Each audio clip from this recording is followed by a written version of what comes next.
Since our beginning, we've often thought, how do we make sure we're thinking out of the box when it comes to what the role of the church is in the neighborhood and in the community? Certainly, we don't want to do things just for the sake of doing them, but at the same time, if we're open, how might God lead us to join in different things that are happening in the city? And so a lot of our work is to provide those resources, to tell stories which really help create, I call it missional imagination amongst folks to figure out what is it that God might be inviting me to join into.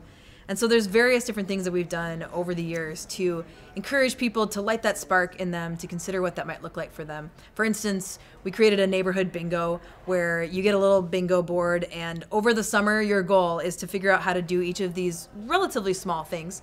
But you know, it's not always that small. For instance, one of them is to get a new name from a new neighbor. Okay, that sounds good. Another one might be to borrow something from a neighbor, to ask them if you can receive help from them, having a meal with a neighbor, things like that. And anybody who fills out their bingo board will get a Mill City flamingo to put into their front yard to celebrate that they have blacked out the entire neighborhood bingo. So things like that, just trying to give ideas, tools, resources, and some stories that came from that were really neat from different people who gave it a try. We create the meaning. We create the symbols, along with the enduring symbols of the cross, so that we can start to form a new story, and a story that can be more inclusive to those who are newcomers. A lot of it is even just having the imagination and the courage and the flexibility to think about what could be, how we could do church differently, how we could be church differently.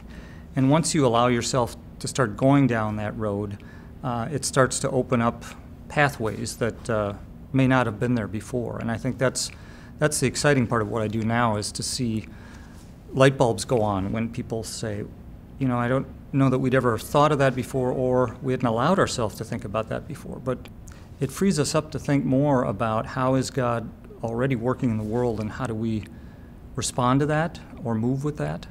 And I think there's no going back in terms of just being able to fall back on familiar processes and routines. How do we both honor memory and tradition, but also create new story and new traditions?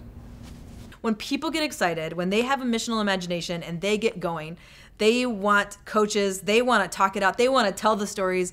And so I have no problem filling up the time with the stories that people are telling, with showing up at the things that they're doing and celebrating them and cheering them on, figuring out ways to tell their story and to come alongside them, celebrate them, cheer with them, connect them with each other, and connect them with the partners that they might need to know in the city to do the things that God's calling them to.